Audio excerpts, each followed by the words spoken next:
at the Hong Kong Trade Development Council to bring you today's event. My name is Stella Sheehan and I'm the Deputy Director here at the World Trade Center St. Louis. Thank you all for joining us for what is undoubtedly a very timely topic.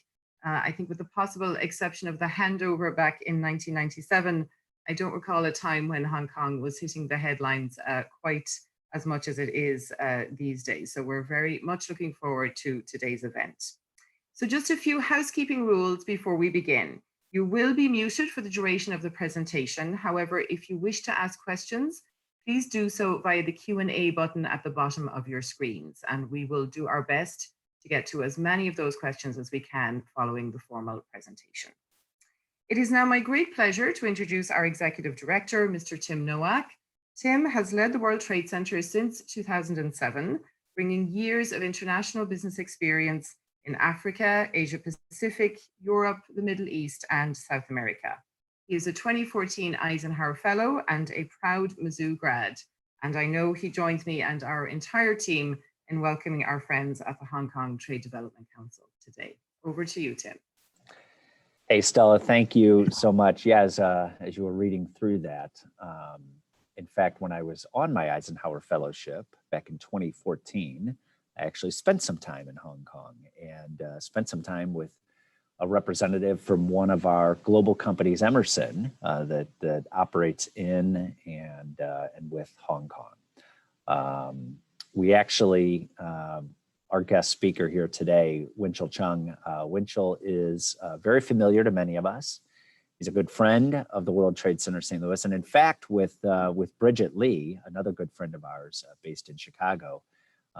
They joined us last in November of 2016 in St. Louis, and we hosted a luncheon at the St. Louis Club in honor of, correct me if I'm wrong, Winchell, but Clement Leung, who at the time was the Hong Kong Commissioner for Economic and Trade Affairs for the United States. So that was a great opportunity. We had a huge turnout for a luncheon at the St. Louis Club. Today we're doing this virtually, but at some point in the not too distant future, Winchell, we'll have you and your team here back in person at the right time. Winchell Chung was appointed director of the Midwest Hong Kong Trade Development Council in November of 2013. Based in Hong Kong with 50 plus offices around the world, the council is the statutory organization responsible for promoting and developing Hong Kong's external trade. Mr. Chung heads the council's Chicago office. He is responsible for developing commercial and investment ties between Hong Kong, mainland China, and 20 Midwestern states in the US. Prior to his current assignment, he represented the council in Europe, Latin America, and other regions within the US. Now, Winchell earned a BS degree in business administration from California State Polytechnic University and an LLM in international law from the University of London. He is a certified merger and acquisition advisor and has facilitated numerous cross-border transactions, alliances, and partnerships, including a great assistance to many companies based in St. Louis and the state of Missouri. So we're really grateful for the long-standing relationship that we've had with the Hong Kong Trade Development Council. We're grateful for the work and the resources and consulting and support that they provide many companies in our region and in our state. And with that, I'll go ahead and turn it over to you, Winchell, and let you go from here. Thanks again for being with us.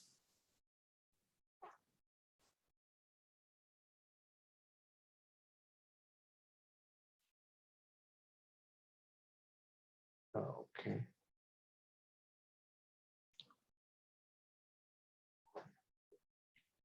Okay, I'm trying to load my PowerPoint. Okay, got it.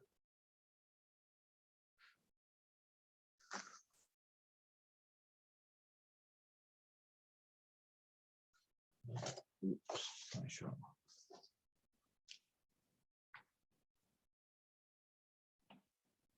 Okay, can everyone see my PowerPoint? We sure can. Okay, very good. Well, first of all, thank you so much, Tim, for your very kind introductions. Good afternoon, everyone, and welcome to the webinar. On behalf of Hong Kong Trade Development Council, I'd like to thank all of you for joining. I also want to thank, of course, the World Trade Center St. Louis, Sheila, Tim, for organizing this event. Now, my topic today is pre-engage in trade Hong Kong now. Now, in the next 15, 20 minutes, I'd like to give you some updates. First, on the Hong Kong economy. Second, on the Guangdong, Hong Kong, Macau, Greater Bay Area, or the GBA in short. Then a little bit on ASEAN and the new free trade agreement in the region called RCEP. And finally, I'll tell you why Hong Kong makes sense, especially for small, medium-sized companies. And lastly, how my organization, the Hong Kong Trade Development Council, can assist you. Now, after my presentation, you should have a better idea about the potentials in the whole region and whether you want to capture the opportunities.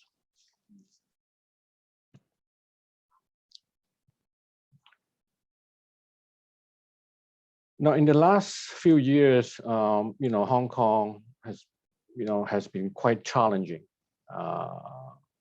With the U.S.-China conflict, the year-long large-scale protests, and in the middle of all that, the pandemic.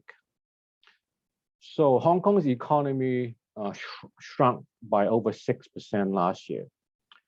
The largest annual decline on record. In fact, our export of goods and services, as well as retail sales, also dropped significantly.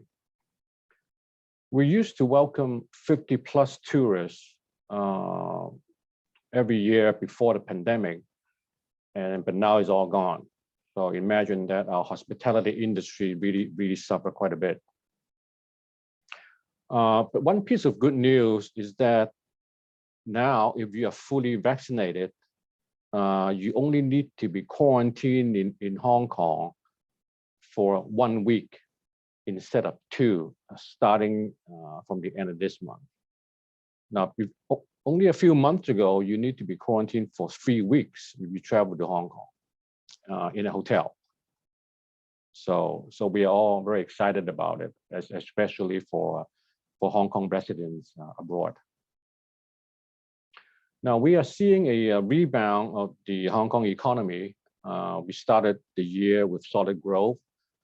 In the first quarter of 2021, our economy went up 7.9%, ending 6 consecutive quarters of contractions. Our exports of goods and services went up 30% and 9% respectively. Unemployment dropped a little bit to 6.8%. Private consumption grew by 1.6%. Now, we believe the sustained recovery and economic growth in the US and also in China are benefiting Hong Kong. And the outlook for the rest of 2020 and 2021 is quite positive. As long as inflation is kept under control.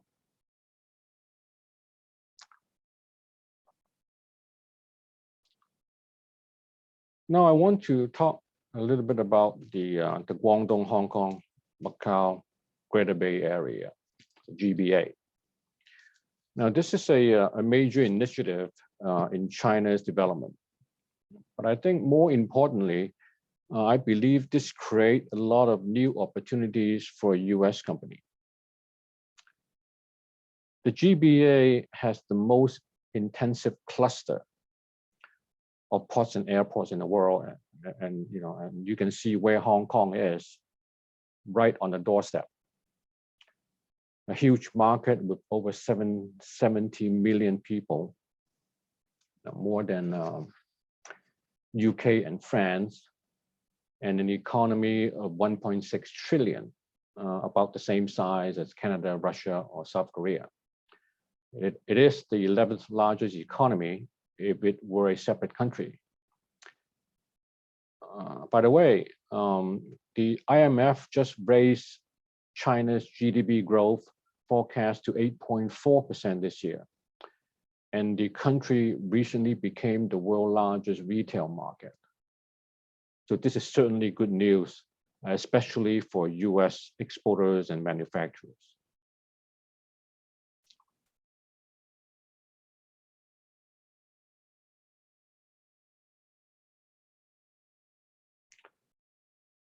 So these are the wealthiest clusters or region in China.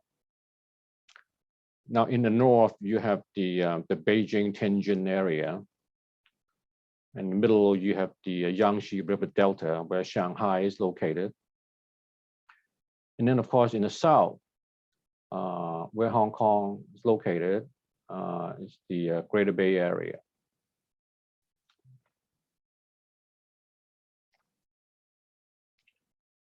Now, the GBA only accounts for 0.6% of China's land and 5% of the population, but yet it accounts for 12% of China's GDP.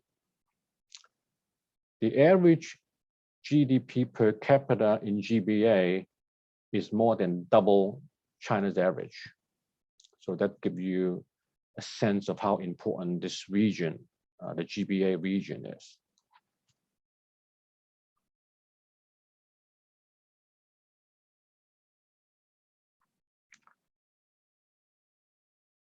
So why is Hong Kong unique in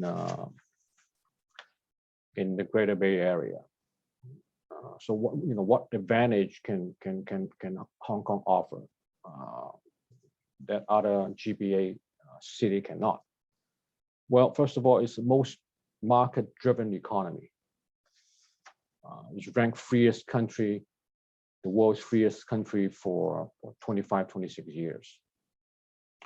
The most international city with the largest clusters of foreign chambers and consulates. The most open economy. Now the city in itself is the largest free trade zone. And we enjoy free flows of capital, goods, and information. It is the most foreign-friendly business environment within the GBA. Foreign companies in Hong Kong enjoy full national treatment. We'll treat you the same as a Hong Kong company. The most autonomous region with independent fiscal, monetary, customs, and judiciary. The only common law regime in the whole Greater Bay Area. As you know, being a colony for over 150 years, we have been practicing common law, whereas in China, their legal system is based on civil law. It's the top trade, finance, and aviation hub, and also logistic hub within the GBA.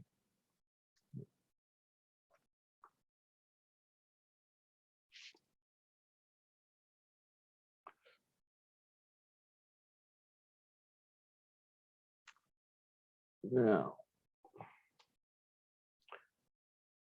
these are the four, we call it core city in the Greater Bay Area. As you can see, Hong Kong is the international finance, transportation, trade center, and also aviation hub. Macau, as you know, is the hospitality, tourism, and leisure center.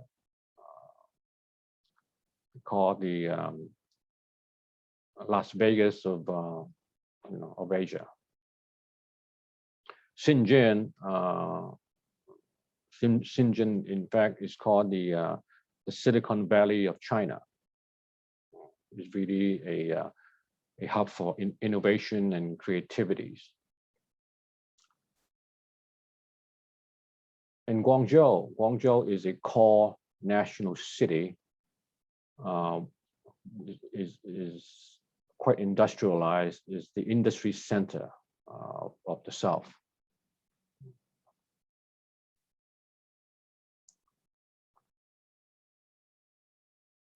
Now let's turn to another region or trade bloc, the Association of Southeast Asian Nations, or ASEAN. Now, this 10-country trade bloc is one of the fastest growing regions in the world, with a population of over 650 million and a GDP of 3 trillion. Now, this is one of the largest consumer markets in the world. It is also the 5th largest economy in the world if it were a country. It is expected to be the 4th largest in about 10 years. Now you can imagine the potential for overseas company, very much like the Greater Bay Area I mentioned earlier. Its household income and appetite for imported goods and services are growing very fast. Now, although Hong Kong is not a member of ASEAN, its geographic location, as you can see here, together with centuries of trade and business experience with the region, make Hong Kong an ideal launching pad to tap the ASEAN market. Now, Hong Kong has always been one of the top investors there, and the city has a free trade agreement, or free trade and investment agreement with ASEAN. So international company in Hong Kong can enjoy more or less the same benefit as you are located in one of the ASEAN countries. By the way, about ASEAN, now China has just became ASEAN's largest trading partner. Okay. So you can see how Hong Kong, the Greater Bay Area, and ASEAN are kind of connected, in a business sense.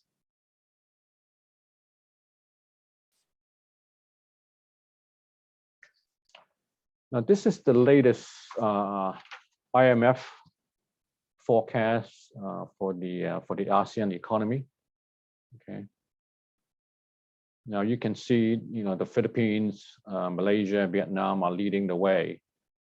The Asian Development Bank expects ASEAN to grow by 4.4% this year and 5.1% next year, despite the uncertainty in Myanmar.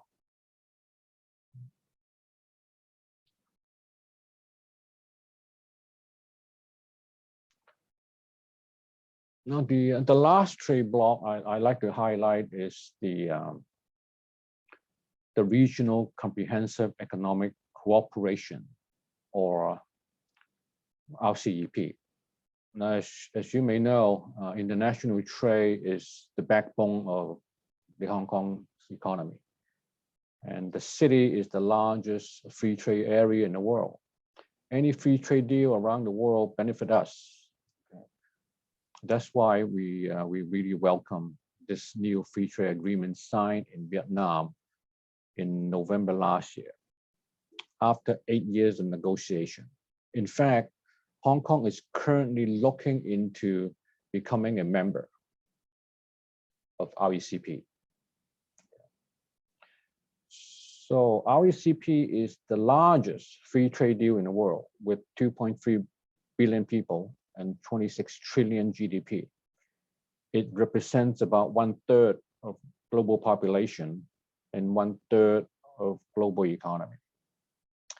Member countries include China, Japan, South Korea, Australia, New Zealand, plus the 10-country ASEAN trade bloc. Now, the latest is that China, Japan, Singapore, and Thailand have just approved the ratification of the deal. This is also the only trade bloc that includes the largest economy in Asia. China, Japan, South Korea, and Australia.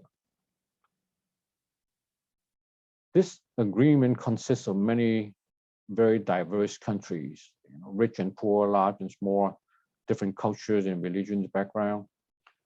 Some are highly developed and others are beginning to industrialize. So this new trade deal is expected to further stimulate trade and investment, as well as overall business activities between and throughout Asia.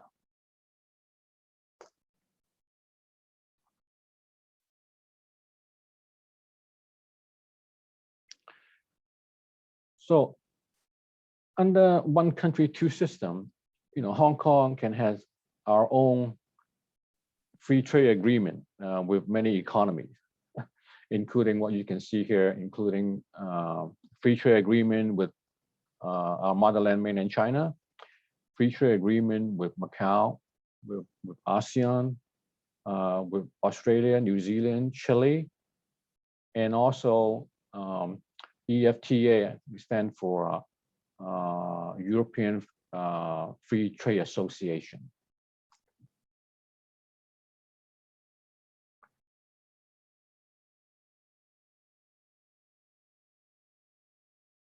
Now, I listed some world rankings here because I believe these are quite important for international company considering where to start, especially for those small, medium-sized company without a lot of resources and experience. I think some of the ranking here are quite important for any business. Freest economy, economic openness, ease of doing business. I think most importantly is ranked number 2, business-friendly tax system.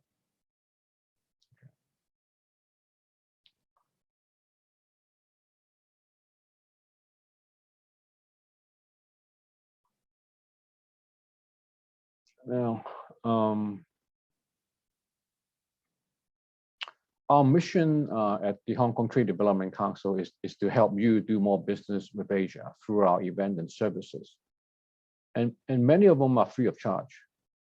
Now with COVID and the new normal, we are just upgraded our virtual sourcing platform to meet the needs of buyers and traders around the world. There are many new features to make your deal go smoother and faster. Now, if you are looking for a partner or supplier, I encourage you to check it out. Simply type in hktdc.com sourcing. There's no cost. Now, besides being the trade office of Hong Kong, my organization is also one of the largest event organizers in the world. We organize many large-scale international conferences and trade fair, in Hong Kong. I just want to highlight one of them. It's called the Asia Summit on Global Health. It will be held in. It will be it's a hybrid event. Be held in Hong Kong on November 24th. This conference is very timely because of COVID. If you're interested, if you are a startup or in the healthcare industries, or investors in the healthcare sector, I encourage you to check out the website. Just Google Asia Summit on Global Health, and also let us know, and we can provide you with more information. Other large-scale conference include the Asia Financial Forum, the ALMAC for logistics, and last but not least, the Belt and Road Summit.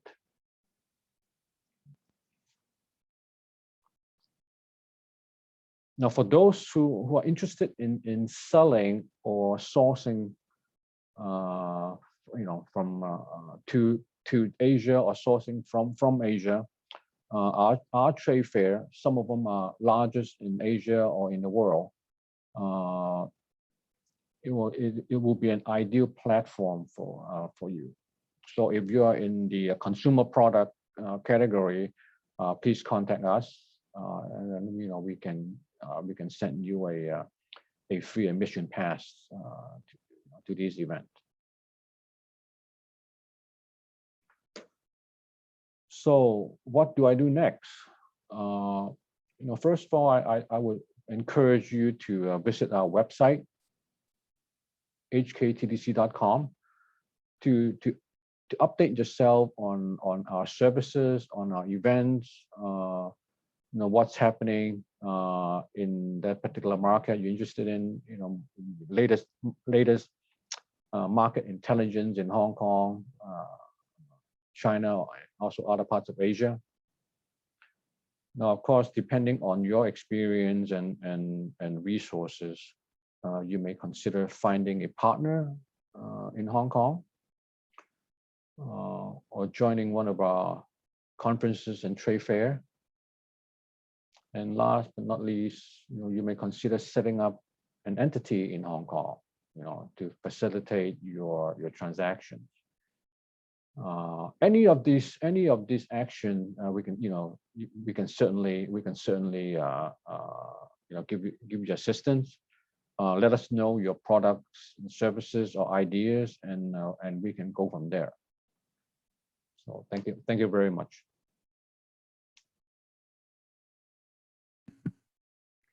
Thank you, Wensho, for that great presentation and great overview of Hong Kong. So now we are delighted to introduce Dave Sjogren. Dave is the president of US International Foods and has over 25 years of experience in the food industry. He began his career at Beverage Concepts in 1987 as a financial analyst and rose to the position of Director of Finance and Administration. Dave joined Resource One in 1991 as its first employee. While there, he led a new initiative to develop international business, where he pioneered the China market, cultivating several customers in Asia and building a platform for exports. In September of 2014, Dave and his wife Linda purchased the export business from Resource One and established US International Foods as a standalone company. During his long tenure in the grocery industry, Dave has developed a strong base of contacts with US grocery suppliers. He currently serves on the board of trustees of his alma mater, Ripon College, and as an advisory board member of the Harris House Foundation.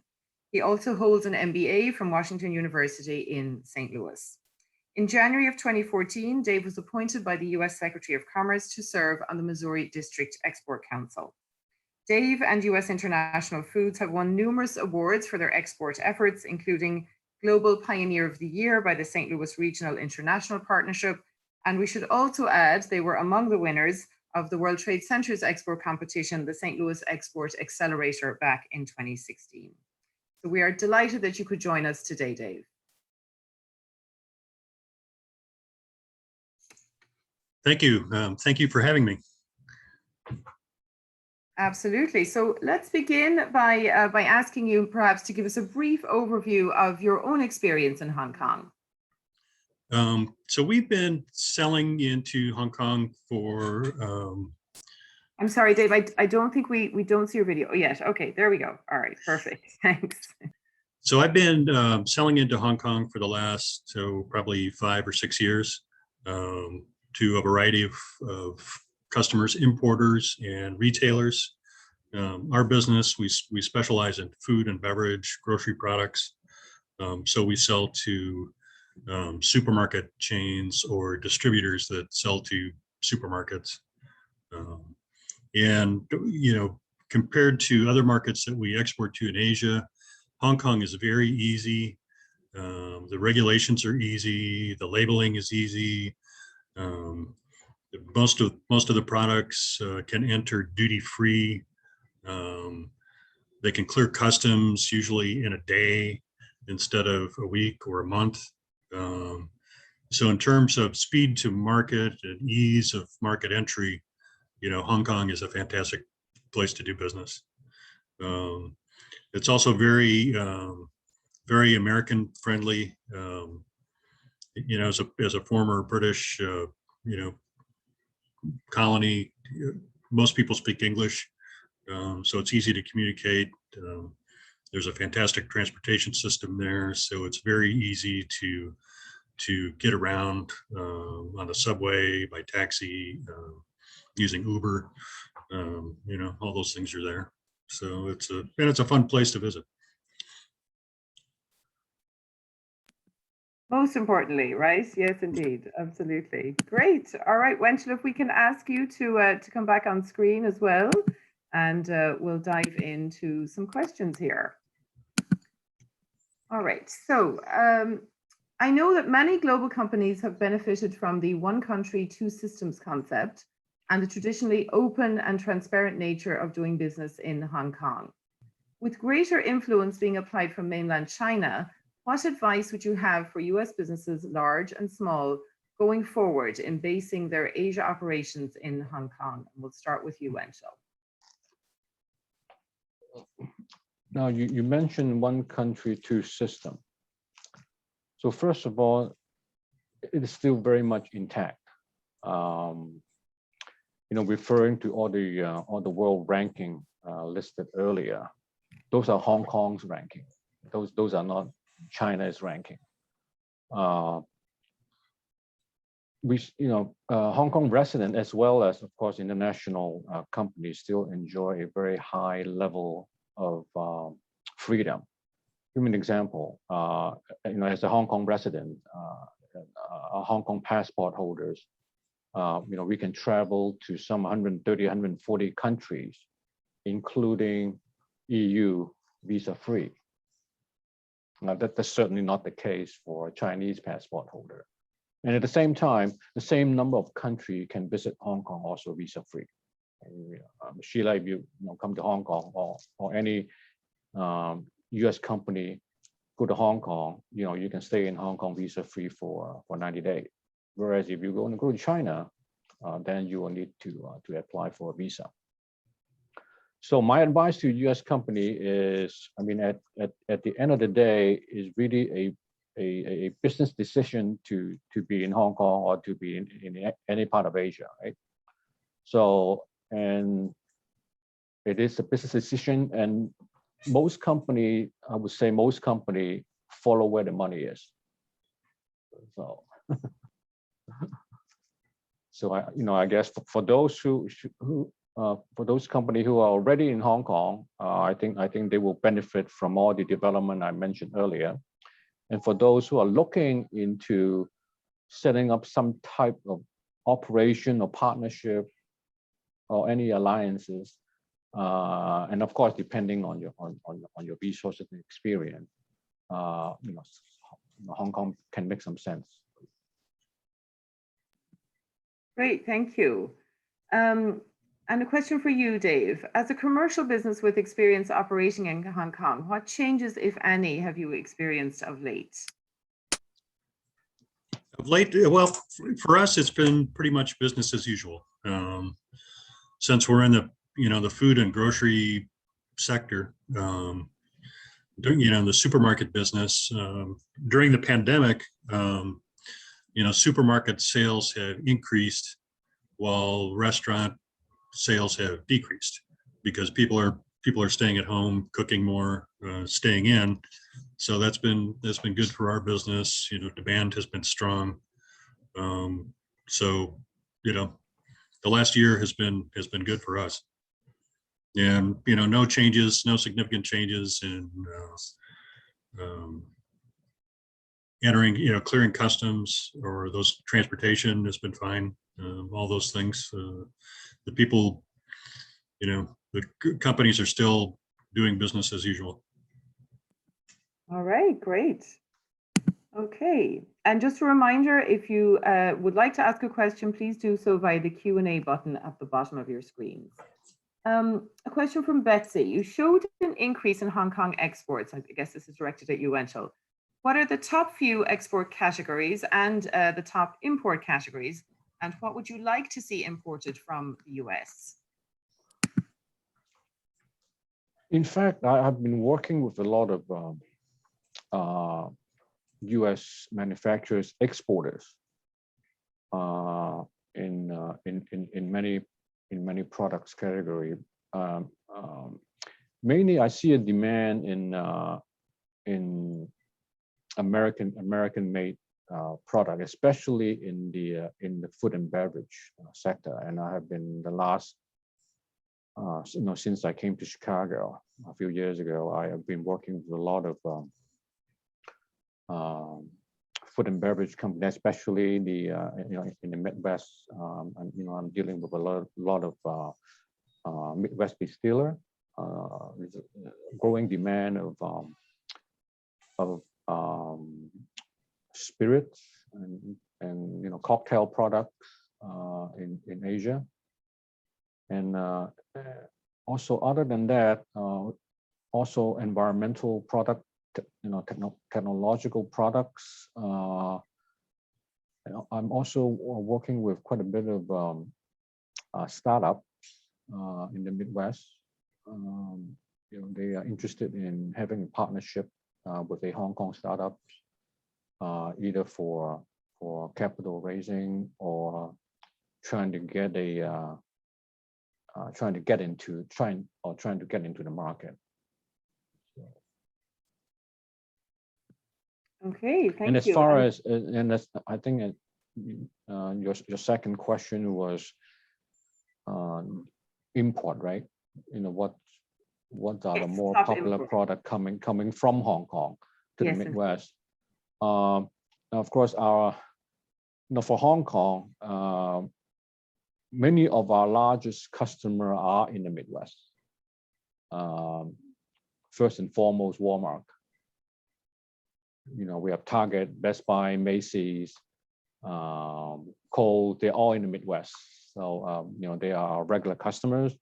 In fact, they visit our trade fair on a regular basis for sourcing needs.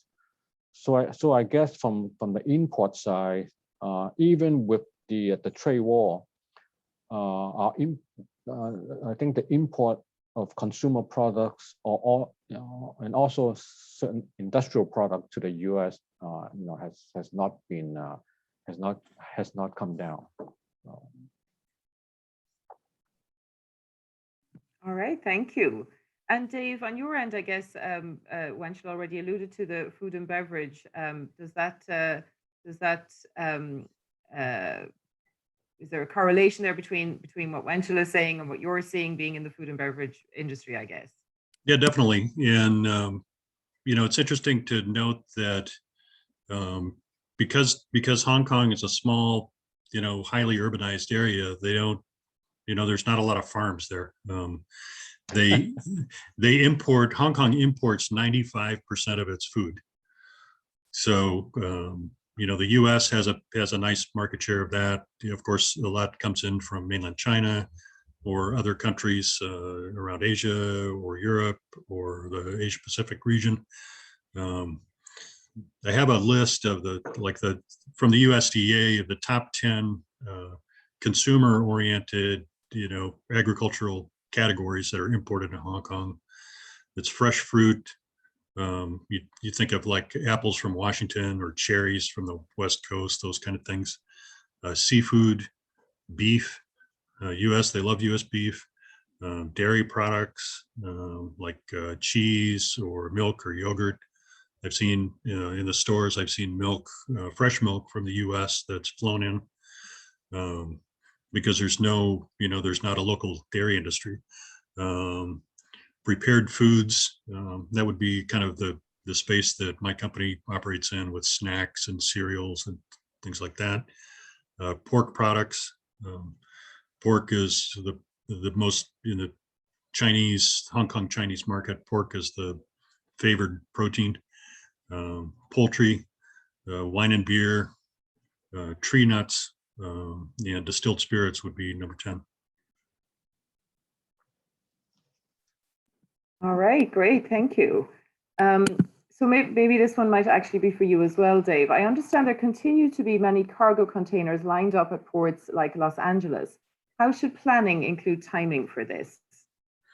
So my recommendation with that is just to be in good, have close communication with your freight forwarder or logistics providers.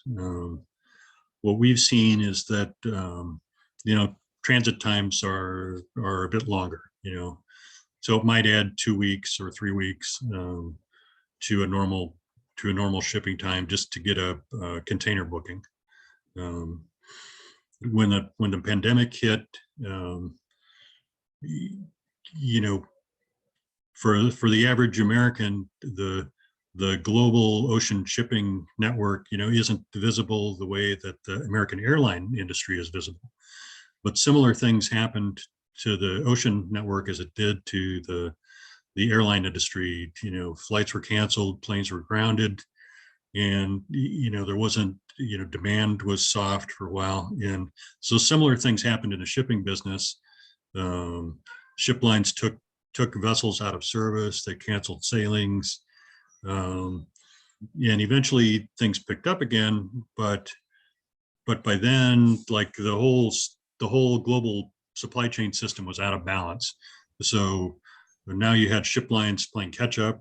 Empty containers are in the wrong place. Demand for products made in China started spiking, and they didn't have enough empty containers to, ship product back to the U.S. So it's taking a while for all this to settle down. And my advice is just to have, just over communicate with your customers, over communicate with your logistics providers. Great. So same issues we're seeing really worldwide, really, with all markets in terms of the container crunch at the moment. Yeah. So another question for you, Wenchel. You mentioned several advantages Hong Kong has to offer. How does Hong Kong compare to other regional hubs in Asia, like Singapore, Shanghai, or Sydney, for example? I get this question all the time. My short answer is it depends. The long answer is depends on a lot of things. Things like your experience, your connection. You can have a relative living in Singapore, and boom, you're there. Really without looking too much into it, right? Where you should be. So also, of course, your products, your services, and your connection, and all that play a key role, in your mind, where I want to be. If I want to pick a place, some people pick Singapore, some people pick Kuala Lumpur, Shanghai, Shenzhen, what have you. Every city you mentioned offers some advantages over others. All right, Singapore, for example, is part of ASEAN. So if your focus is on ASEAN, right, then Singapore makes sense. Another example, now if you are in the let's say in the auto part business, and China is a huge auto market, and you want to focus really on the Chinese auto industry, then no doubt you want to be in Shanghai. Okay, so but of course for the Fortune 1000 companies, they all have multiple locations in Asia. But for the small, medium-sized company, or small company with a lot of resources, and you want to pick one place, to start, then you might want to look into Hong Kong.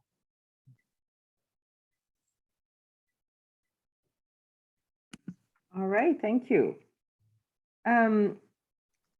And I guess this is a question for both of you, really. How do you see Hong Kong's role changing over the next few years? Wenchel, maybe we'll start with you there. Well, I think for decades, Hong Kong has been, and I think it will continue to be a major hub for overseas company, especially those from Europe and the US. Looking to establish a foothold or expand the business in Asia. So that role will be continued.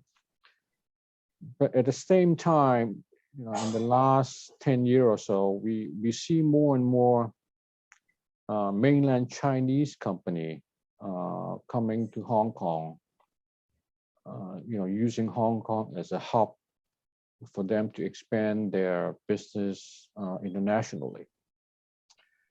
And with the development in the Greater Bay Area and what's happening and all the development in ASEAN and this trade bloc, the RCEP, I really believe the business outlook for Hong Kong is very bright.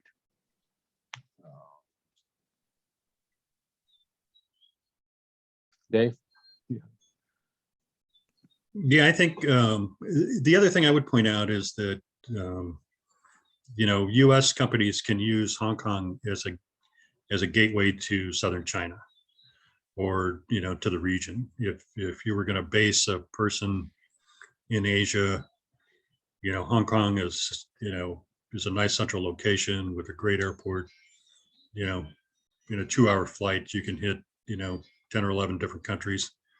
That's very, and at the same time, it's very Western friendly for an expat to live there and work there. Hong Kong's got a highly educated workforce, people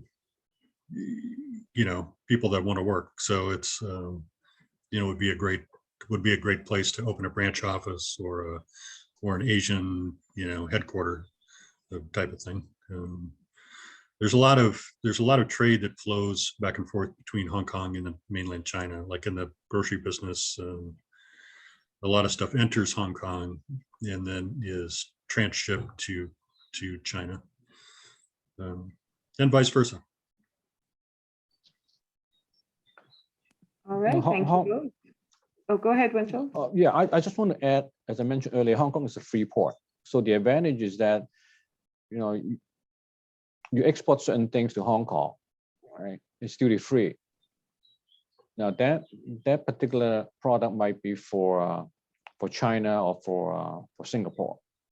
So, but you won't pay any Chinese duty or Singapore duty unless you actually ship that product out of Hong Kong. So that's give you a lot of advantage in your cash flow. Yes, indeed, a very important point, and as you said, one that companies are always keeping an eye on as well. We have a few. These are really comments rather than questions, but just wanted to share these with you. Bill says the import duty has been hurting consumers on both sides. Dave, I don't know if that has been an issue for you or your experience with that. We haven't felt that in Hong Kong. We have felt that in mainland China, with increased tariffs, retaliatory tariffs from the trade war. So those, in mainland China, that made U.S. products more expensive, and kind of the social political climate in mainland China. A lot of consumers became less interested in American products compared to, prior to the trade war. When I started exporting to China in 2011 or 12, American-made products were sort of a trend, a fad, were popular, and that sort of shifted. The trade war, a lot of mainland China consumers, moved on from American products to Korea or Germany or other countries. But Hong Kong has been pretty stable. American products are very popular. I think American products still, they might have some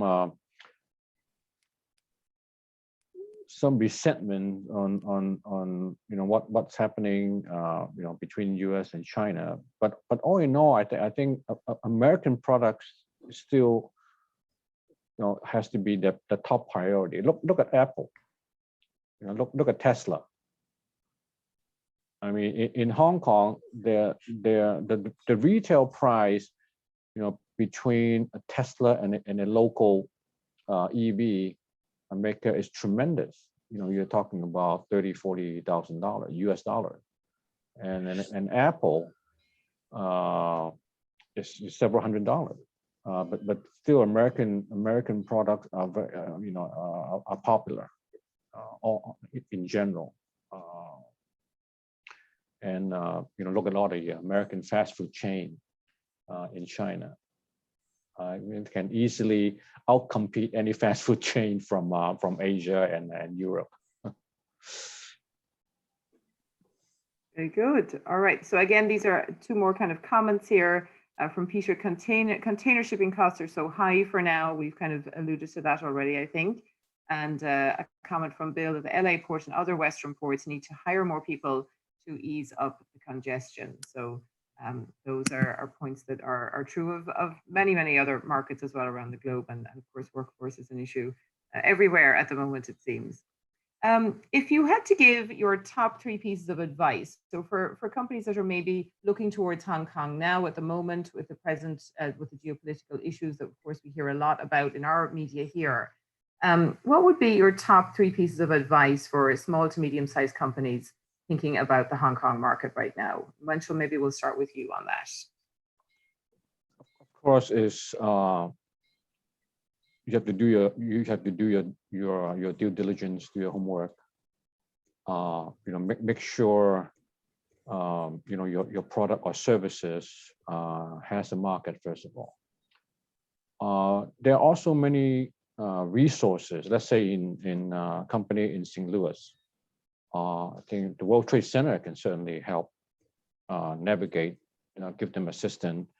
I'm sure the state of Missouri has a setup to help local companies to expand their market overseas, of course, including China and Hong Kong, and also the U.S. Commercial Service in St. Louis can also provide a lot of assistance. So you want to make sure that you look into all this channel. Some channel can also provide export grant. So take your time. Do your homework, and let's say, for example, if you're in the food business, you want to export cheese to China. So go to spend some time, spend maybe a week, go to an international event in Hong Kong or in China. Just get a feel of the market.